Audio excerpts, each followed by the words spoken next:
Hi mga ka-Candy Girl! So for today's video is me again, as Candy Girl. So for today's video, isamahan niyo naman ako magtinda dahil panibagong araw, panibagong kita. Uy, abay biro lang, baka sabihin niyo ay mukha akong pera.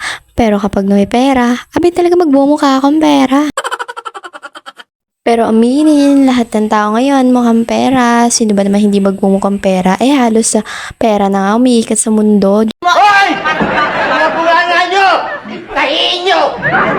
Aminin nyo din, Mare, na kapag usapang pera na, talaga magkakaalaman na kung sino talaga yung totoong tao. Parang may naamoy ako hindi maganda. Relate ka ba, Mare? Abay, masyado na tayo nagiging marites. Dahil naumpisa naman na natin pagiging chismosa, ituloy-tuloy na rin natin. Huy, wag ganun, masama yun. Abay, wag kayong mag-alala dahil mabubuti naman tayong marites. Kaya naman buhay ko na lang ang chichismis ko kaysa sa buhay ng ibang tao. Natatawa nga ako dito sa mga bumibili sa akin dahil sabi nila kung pwede daw ay 5 piso na lang dahil masyado daw mahal yung 10 piso.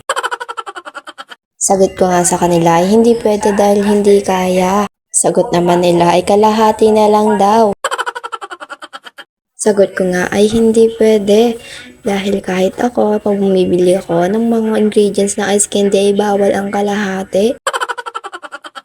Lilinawin ko lang po ha, yung ice candy ay hindi ko po ginagawa.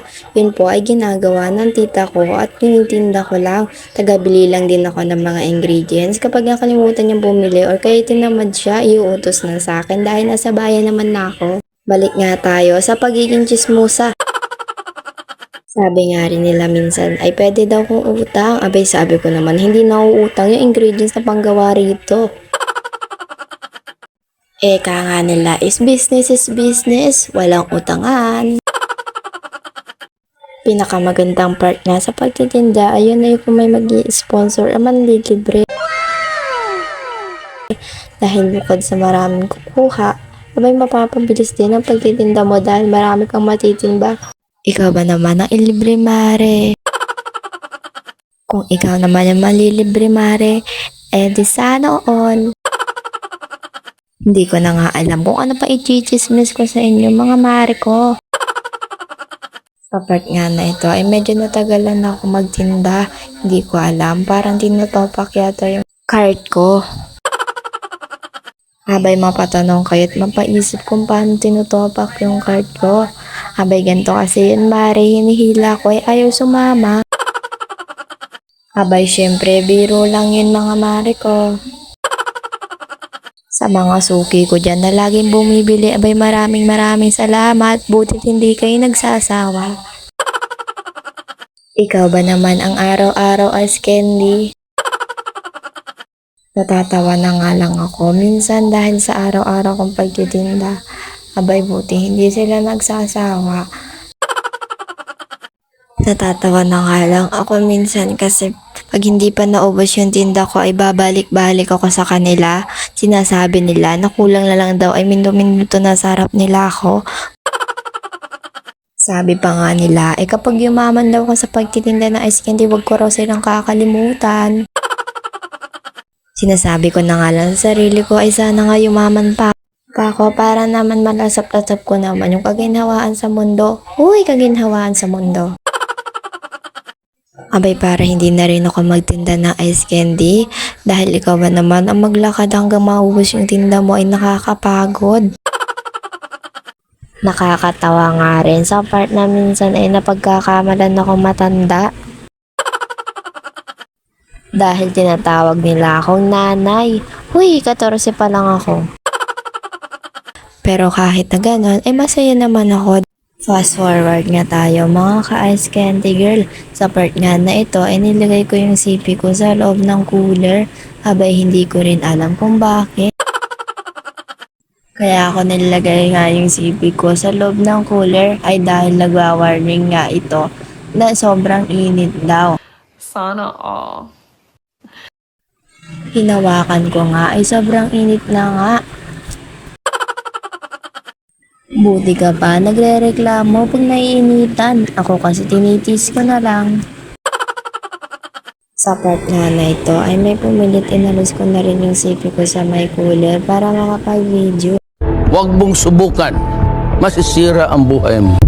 Sa part nga na ito ay kukunti na yung tinta ko at palapit ng maubos. Sana all. Fast forward na tayo mga ka-ice candy girl. Sa part nga na ito ay papunta na tayo sa pinagbibilhan ko ng mga ingredients ng ice candy. Na nakarating na nga ako, sinabi ko na yung mga bibilhin ko. Habang prepare nga ni ate, yung mga bibilhin ko, tinanong niya ako kung may eco bag ba ako. Abay sabi ko naman sa kanya ay wala. Inoforan nga niya ako ng eco bag kaso may bayad kaya wag na lang.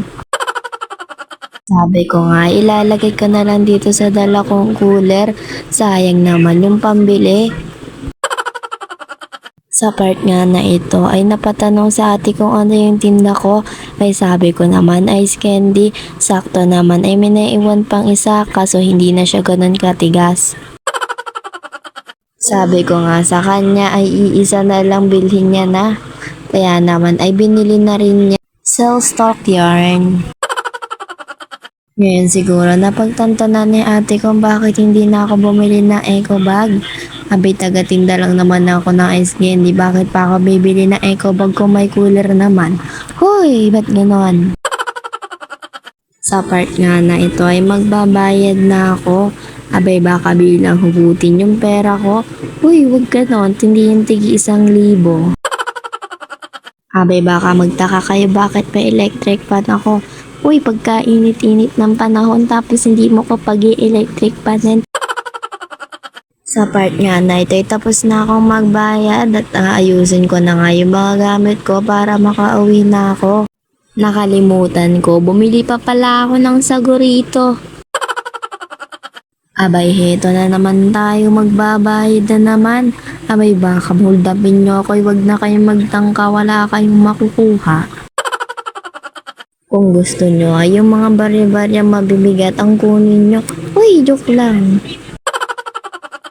Mahirap maghanap buhay mga mare ko. Eto na nga, final na talaga ito, tuuwi na ako. Fast forward nga tayo mga mare ko at nakauwi na ako. Sana all. So yun lang guys, thank you for watching, see you next vlog.